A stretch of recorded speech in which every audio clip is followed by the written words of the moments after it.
Imaginez qu'on vous propose de porter à votre propre mariage un diadème valant des millions de dollars, une véritable œuvre d'art, imprégnée d'histoire, et que vous refusiez. Cela semble fou, n'est-ce pas? Pourtant, c'est précisément ce qu'ont fait plusieurs princesses européennes. Pourquoi ont-elles tourné le dos à un trésor dont d'autres ne peuvent que rêver? Quelle ombre a pu ainsi envelopper ce diadème après le destin tragique de sa première propriétaire? Et comment se fait-il que le joyau principal de toute une nation, emblème de sa grandeur, se soit retrouvé dans un état si lamentable qu'il était indécent de l'exposer dans un musée? S'agissait-il d'une simple superstition, d'un retentissant scandale familial passé sous silence, ou d'un froid calcul financier flirtant avec la trahison nationale? Aujourd'hui, nous vous dévoilerons toute la vérité. Ne manquez pas de rester jusqu'au bout pour découvrir où ce trésor légendaire est aujourd'hui dissimulé. Imaginez la splendeur d'un salon d'apparat où se sont réunis les représentants des plus anciennes maisons aristocratiques d'Europe. Les flashs des appareils photo étincellent sur les diamants. Une musique feutrée emplit l'air. L'atmosphère est imprégnée d'un parfum d'histoire et de puissance. Au cœur de cette magnificence, une dame âgée dont la prestance et la sereine dignité en disent plus long que n'importe quel titre. C'est la reine Margarita de Bulgarie. Sur ses cheveux d'argent repose un trésor qui semble irradier non seulement la lumière froide des gemmes, mais aussi la chaleur des destins humains. Le diadème bulgare, fleur de lys. Cette image, gravée dans la mémoire collective, n'est que le dernier chapitre d'une longue et dramatique chronique. Le diadème, orné des lys héraldiques de la maison de Bourbon, n'est pas qu'un simple accessoire. C'est une relique, l'emblème d'un trône disparu, le témoin muet de l'ascension et de la chute de toute une dynastie. Elle a vu des mariages fastueux et des funérailles discrètes, la splendeur d'une cour royale et la poussière de l'exil, l'amour, la trahison et l'oubli. Elle a survécu à ses créateurs, à ses premières propriétaires et même au royaume de Bulgarie lui-même, pour lequel elle fut conçue. Mais que se passe-t-il si derrière cette magnificence se cache non seulement une histoire, mais une véritable épopée? Et si chaque rubis, émeraude et diamant de ce diadème était une larme figée ou une étincelle d'espoir dans le destin de celles qui l'ont porté? Pour saisir la véritable intention qui présida à la création du diadème fleur de lys, il nous faut nous transporter à la fin du XIXe siècle. C'était la belle époque, une période d'optimisme vertigineux, de percées techniques et de luxe ostentatoire.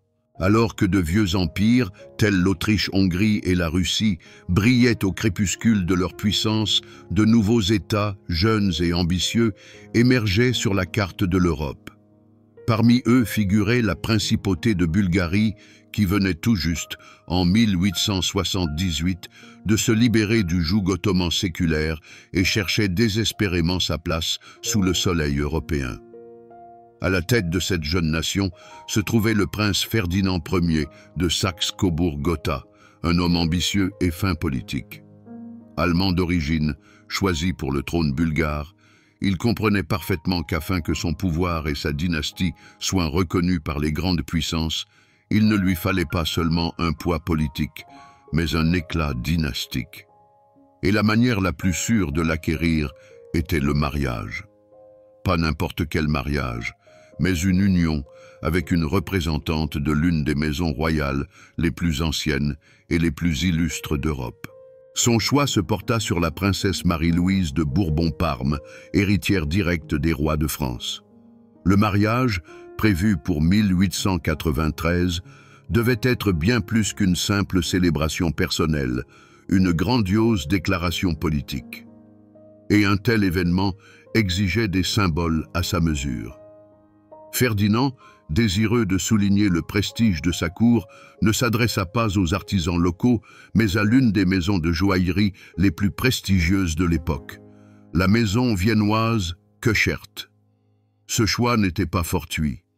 Köchert était le fournisseur officiel de la cour impériale autrichienne des Habsbourg. Commander un présent de mariage auprès d'eux signifiait placer sa jeune monarchie au même rang que les plus grands empires. Le concept que Ferdinand présenta aux joailliers viennois était génial par sa complexité symbolique. Il ne devait pas s'agir d'un simple bel ornement, mais d'un véritable manifeste dynastique. Le design du diadème devait entrelacer deux éléments clés, la grandeur de la vieille Europe et l'esprit de la nouvelle Bulgarie. D'un côté, le lys héraldique, la célèbre fleur de lys, symbole immuable de la maison royale française des Bourbons, à laquelle appartenait la mariée. De l'autre, les couleurs du drapeau national bulgare, le blanc, le vert et le rouge, incarnés par les diamants, les émeraudes et les rubis. Ainsi, dès les premières esquisses, le diadème était conçu comme l'incarnation même de cette union.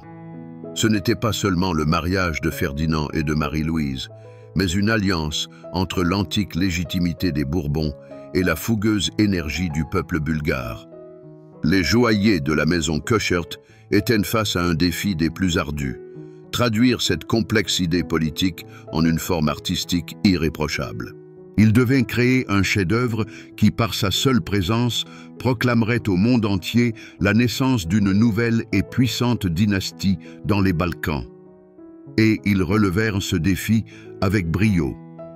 Oublions un instant son histoire et ses propriétaires, et penchons-nous sur le diadème lui-même, tel un joaillier penché sur son établi, à la lumière tremblante des becs de gaz. Observons-la comme l'ont vu les maîtres de la maison Köchert, alors qu'ils donnaient corps à l'idée dans le métal et les pierres. À la base de ce joyau repose une monture ajourée, légère, presque aérienne, très probablement en platine, le métal le plus en vogue et le plus avant-gardiste de l'époque. Seul le platine, avec sa robustesse et son éclat blanc argenté, permettait de créer des structures aussi délicates et pourtant si solides, qui ne détourneraient pas l'attention de l'essentiel, la symphonie des pierres précieuses. Au fait de la composition trônent trois majestueuses fleurs de lys héraldiques.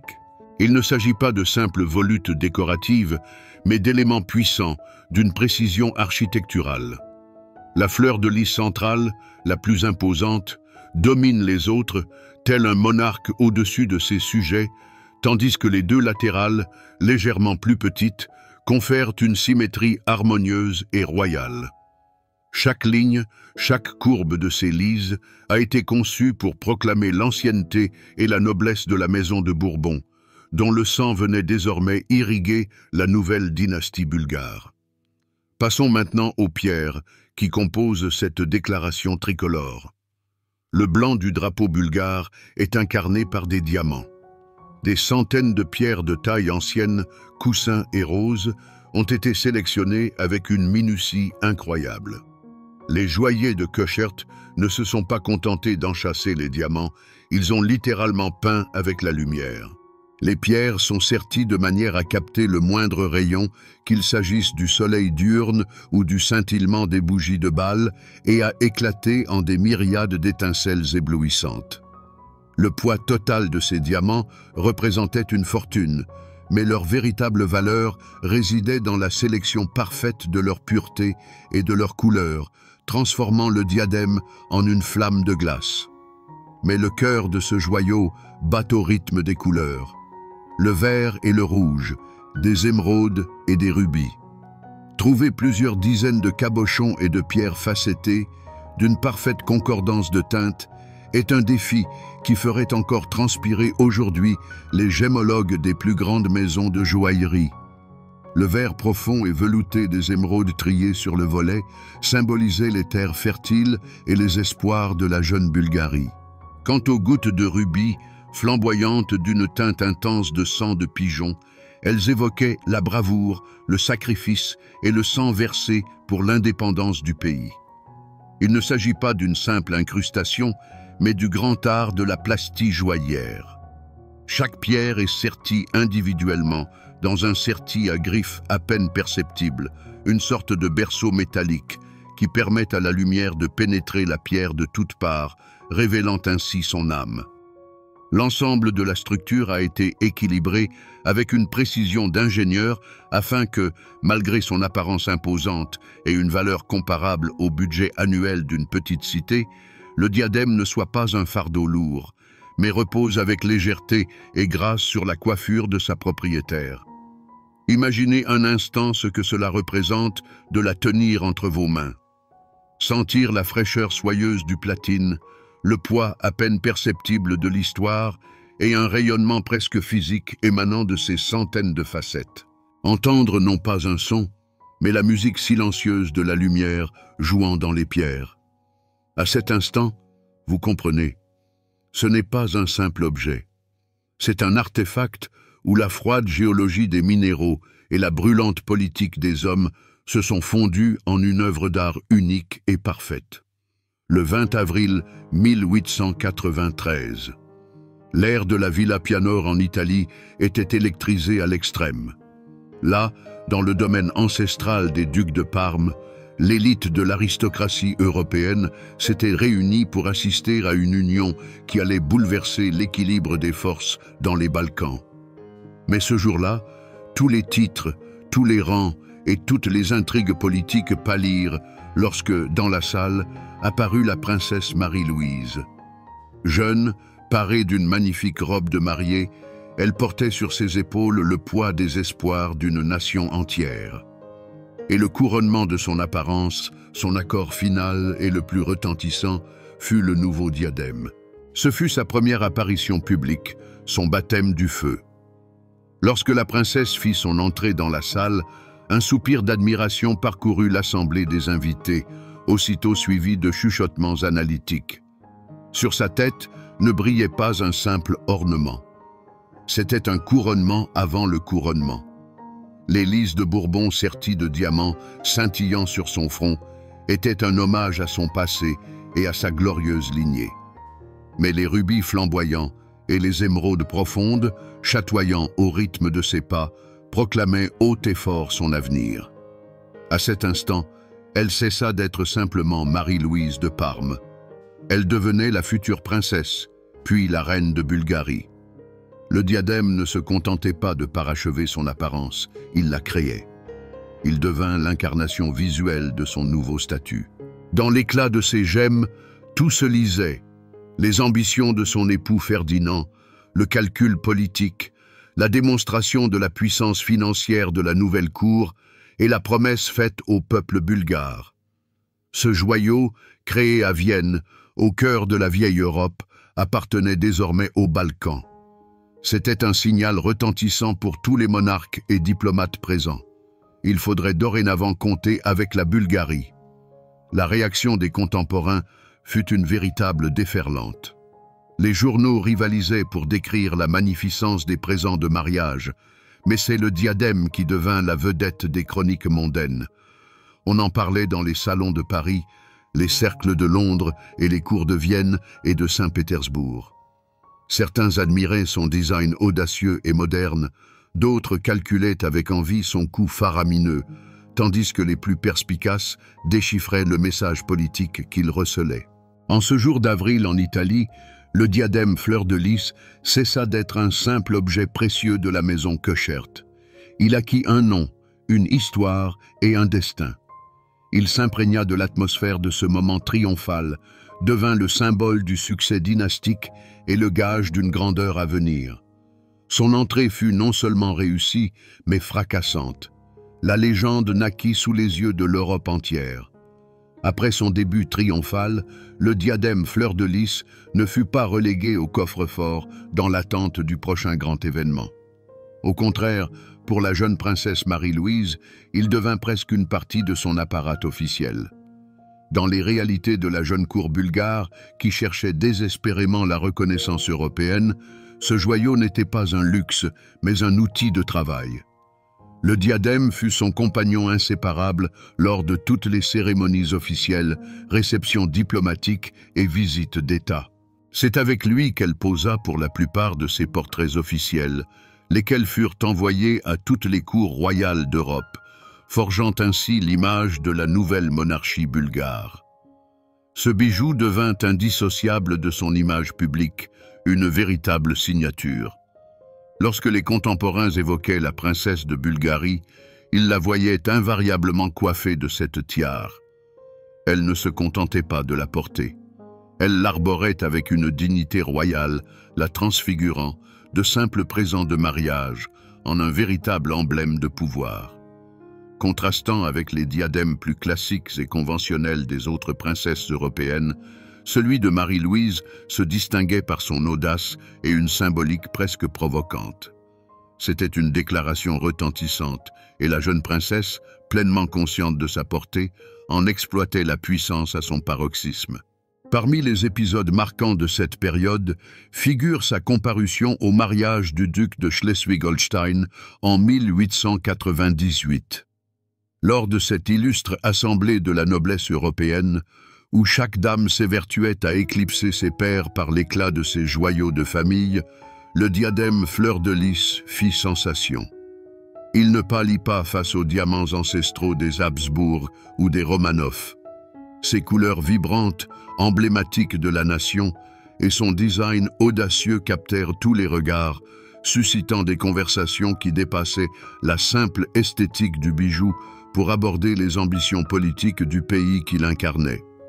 Toutefois, le moment le plus poignant et emblématique de cet âge d'or survint peu avant son dénouement tragique.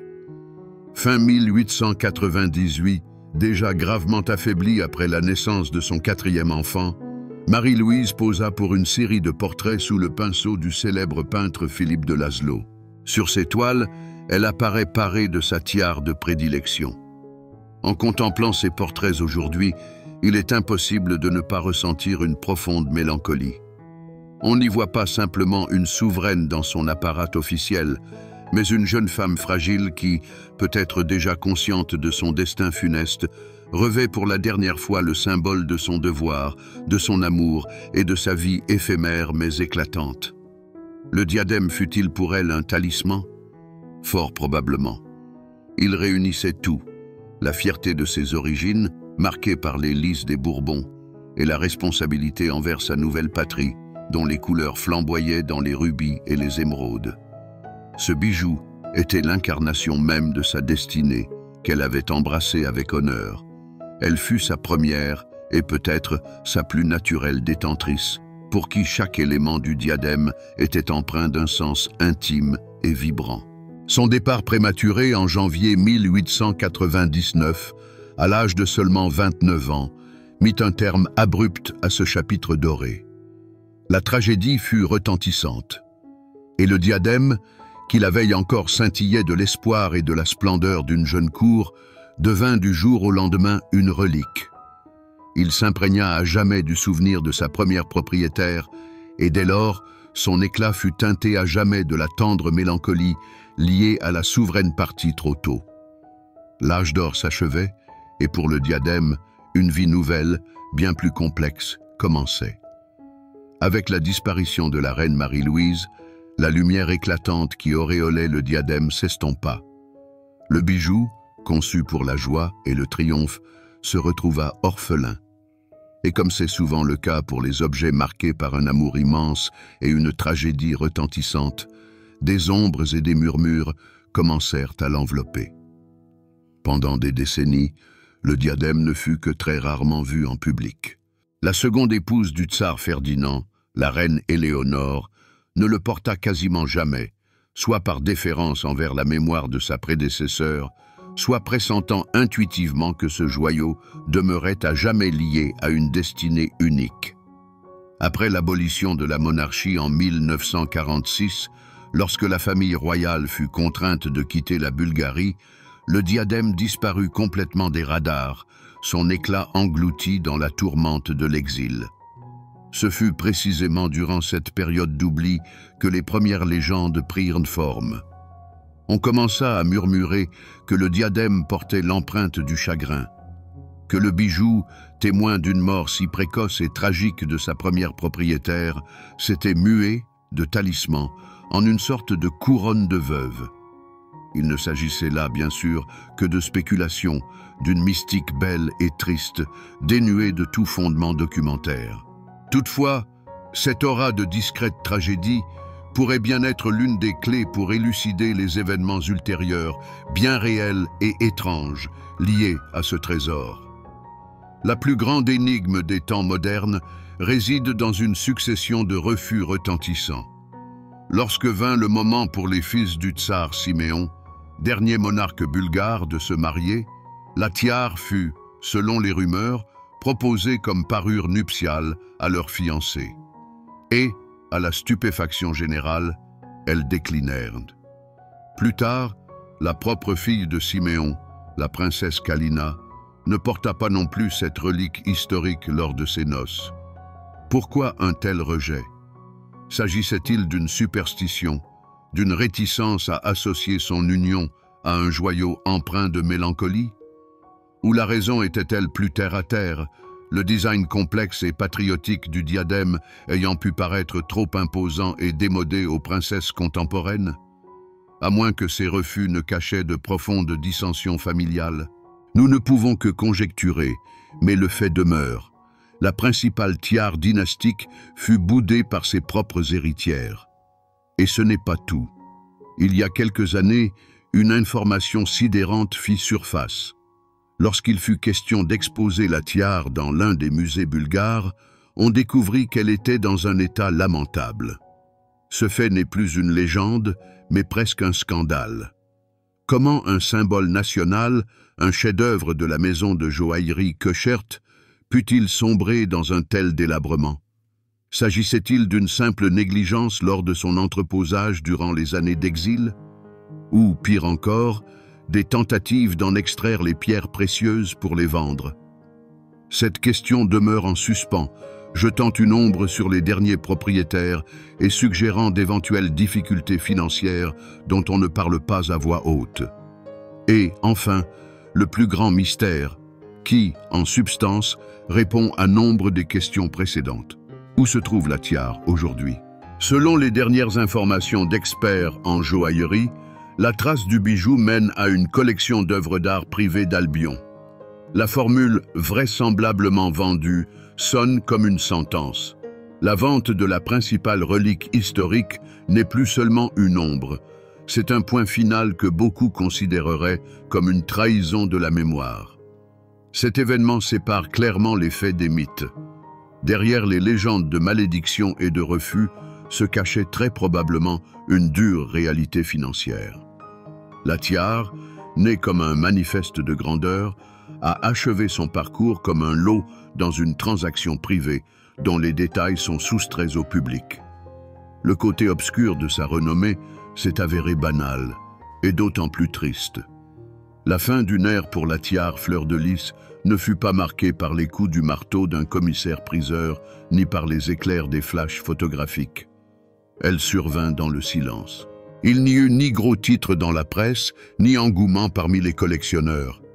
La grande relique quitta ses derniers propriétaires royaux, non pas sous les yeux du monde entier, mais au cours d'une transaction privée et discrète. Ce moment, où la signature d'un document transforma un symbole national en un objet de commerce, marqua le véritable épilogue d'une histoire de plus de 100 ans. Ce ne fut pas un simple transfert de propriété. Ce fut un changement de la nature même de l'objet. Tant que la tiare appartenait à la famille, même exilée, elle demeurait un fragment vivant de l'histoire, le dépositaire d'une mémoire dynastique. Elle était liée à des êtres, à leur destin, à leur sang. Mais à l'instant où elle rejoignit l'anonyme collection d'œuvres d'art d'Albion, elle mourut en tant que relique et renaquit en tant qu'actif d'investissement. Sa valeur historique fut convertie en valeur financière. L'âme s'en est allée, ne laissant qu'une impeccable enveloppe de platine et de pierre. On ne peut que deviner la tempête émotionnelle qui déferla derrière des portes closes avant que cette décision ne soit prise. Pour le tsar Siméon et la tsarine Margarita, ce fut un adieu non pas à un objet, mais au dernier témoignage matériel de leur monde perdu. Ce fut un adieu à la mémoire de Marie-Louise, de Boris et de Giovanna, aux rêves de leurs ancêtres. Ce fut probablement une décision déchirante, dictée par une dure nécessité, mais non moins amère. Se séparer de la tiare signifiait reconnaître que les espoirs de restauration de la monarchie s'étaient définitivement éteints et qu'il était temps de clore la dernière page du grand livre de la monarchie bulgare. Après cette transaction silencieuse, la tiare entama sa vie dans l'ombre. Elle disparut. Non seulement de la scène publique, elle cessa, en fait, d'exister pour le monde. Désormais, son éclat n'illumine plus les salles de bal ou les vitrines des musées. Il est dissimulé au fond d'un coffre privé, accessible uniquement au regard de son nouveau propriétaire anonyme. De symbole appartenant à tout un peuple, elle est devenue un mystère, un trésor enfermé loin des regards indiscrets. Cette discrète obscurité recèle une ironie tragique. Ce bijou, conçu comme un manifeste éclatant, une déclaration de l'avènement d'une nouvelle dynastie, a achevé son parcours public dans le silence et l'ombre. Son destin a fidèlement épousé celui de la monarchie même qu'il était censé glorifier. Un aube brillante et pleine de promesses, un bref âge d'or, un long exil et un crépuscule silencieux, presque inaperçu. Une époque s'achevait. Et c'est ici, au point de sa disparition, que l'histoire de la tiare fleur de lys aurait pu s'achever. Mais les grands chefs-d'œuvre ne s'évanouissent jamais sans laisser de traces. Ils se contentent de s'assoupir, guettant leur heure pour faire leur retour sur la scène mondiale avec un triomphe encore plus éclatant. Et bien que ce retour ne se soit pas encore concrétisé, nous, historiens et connaisseurs, pouvons prédire avec certitude la forme qu'il prendra. La seconde naissance de cette tiare n'est qu'une question de temps. Imaginez un instant que demain, les agences de presse mondiales explosent d'une nouvelle. La tiare bulgare fleur de lys, portée disparue, sera mise aux enchères par la maison Christie's à Genève. Et quel effet cela produirait? Collectionneurs, musées, historiens, descendants de lignées aristocratiques, tous suivront cet événement, le souffle coupé. Des expositions préliminaires à Paris, Londres et New York attireront des foules. Les experts narreront son histoire maintes et maintes fois, et son image ornera les couvertures de tous les magazines de mode et d'art. Le jour de l'enchère, la salle sera emplie d'un silence tendu. Et lorsque la tiare, reposant sur un velours noir sous le halo des projecteurs, apparaîtra devant le public, ce ne sera plus un simple bijou. Ce sera le spectre d'une époque révolue, revenue pour se rappeler à notre souvenir. Et la lutte pour l'acquérir sera féroce. Pour le droit de la posséder, se battront non seulement des milliardaires anonymes, mais aussi, peut-être, des représentants du gouvernement bulgare, désireux de rapatrier ce trésor national, ou même un grand musée européen. Et c'est là que se produira le plus fascinant, un changement de son interprétation. 600 ans auparavant, la tiare était perçue comme un symbole d'avenir, une promesse de grandeur. Elle sera désormais considérée comme un artefact du passé. Ses couleurs vives et patriotiques ne crieront plus la fierté nationale, elles murmureront la tragédie nationale et le royaume perdu. Les lises héraldiques des Bourbons ne rappelleront plus une union glorieuse, mais la fragilité de toutes les ambitions dynastiques. La tiare, de manifeste politique, se transformera en élégie, en incarnation matérielle de la nostalgie d'un monde qui n'est plus. C'est précisément cette nouvelle interprétation qui élèvera sa valeur à des sommets inouïs. Son prix final ne proviendra pas tant de la valeur des diamants, rubis et émeraudes. Sa valeur primordiale résidera dans son histoire. Son provenance impeccable et tragique, sa création par la grande maison Köchert, sa première propriétaire martyre, l'éclat de l'exil, le mystère de sa vente. Chaque tournant de son destin ajoutera des millions à son prix. Ce sera l'apogée de sa reconnaissance, le moment où sa signification historique atteindra sa plus haute expression financière. Et celui qui en deviendra le nouveau propriétaire n'acquérera pas seulement un joyau, mais un fragment tangible de la grande histoire européenne. Sa seconde naissance sera sa canonisation définitive. Alors, où repose aujourd'hui cette parcelle d'histoire, ce précieux fantôme d'un royaume disparu? La réponse à cette question est à la fois simple et d'une complexité décevante. Son adresse actuelle n'est ni la trésorerie royale de Sofia, ni un écrin lumineux au Louvre ou au Victoria and Albert Museum. La tiare Fleur de Lys se trouve dans les profondeurs impénétrables d'une collection d'art privé en Albion. Et cet emplacement dicte son statut actuel et probablement définitif. Une métamorphose essentielle a eu lieu. D'acteur vivant de l'histoire, d'accessoire qui respirait, jubilait et souffrait aux côtés de sa propriétaire, elle s'est transformée en un simple objet d'exposition. Même si cet objet n'est accessible qu'à un seul regard, elle n'est plus portée, elle est préservée. Elle a migré du statut de parure à celui d'artefact. Sa mission n'est plus d'embellir, mais de témoigner. Elle n'est plus destinée à éblouir lors des bals, mais à conserver silencieusement la mémoire d'une époque qu'elle a traversée. Comment estimer sa valeur aujourd'hui? Tout chiffre avancé ne serait qu'une pâle ombre de sa véritable valeur, car celle-ci échappe à un simple calcul gémologique. Son prix se compose de 4 composantes invisibles mais puissantes. La première est son provenance irréprochable et dramatique, son histoire même. La deuxième est le grand nom de son créateur, la maison Köchert de Vienne. La troisième est bien sûr la valeur matérielle des pierres et du platine. Et la quatrième, la plus importante, est son poids historique. Elle est le symbole d'une nation entière, un rêve de grandeur figé dans la pierre. En assemblant ces composantes, nous comprenons qu'aujourd'hui, la tiare Fleur de Lys doit être comparée non pas à d'autres joyaux, mais plutôt aux toiles des grands maîtres, aux manuscrits uniques ou aux découvertes archéologiques. Son propriétaire actuel, quel qu'il soit, n'a pas acquis un simple objet de luxe. Il est devenu le gardien d'un monument de l'histoire mondiale. Et sur lui repose, même si tacitement, la responsabilité de préserver ce trésor pour les générations futures.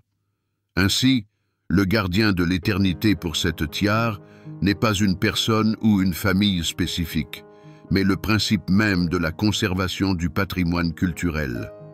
Elle appartient désormais à la culture mondiale, même en étant entre des mains privées.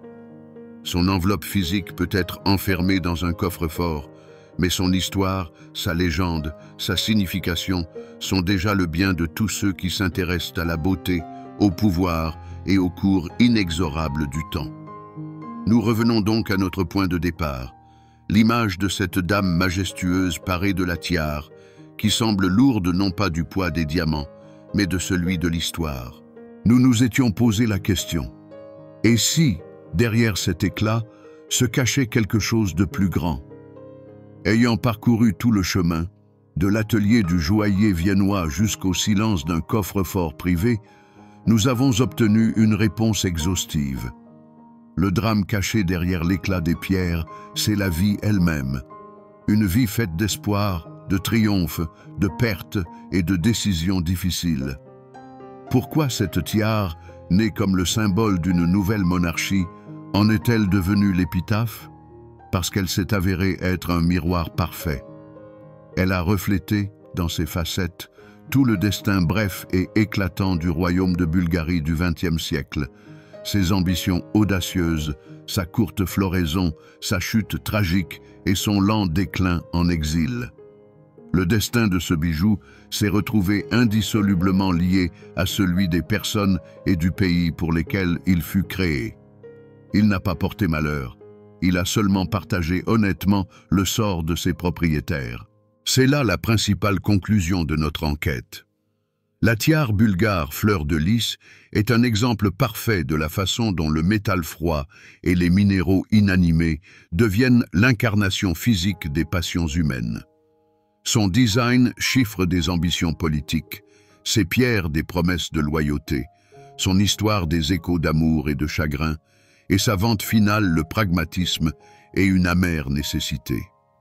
Elle a cessé d'être une simple chose pour devenir une chronique. Elle nous enseigne l'essentiel. La véritable valeur d'un grand joyau ne se mesure jamais en carats ni en pureté d'eau. Elle se mesure à la profondeur des histoires qu'elle peut raconter. Elle se mesure au nombre de destins humains qu'elle a touchés. De tels objets ne sont pas de simples actifs. Ce sont des nœuds qui relient les générations, les époques et des civilisations entières. Son corps physique peut être dissimulé dans le coffre-fort le plus sûr du monde, mais son âme, son histoire, appartient désormais à l'éternité.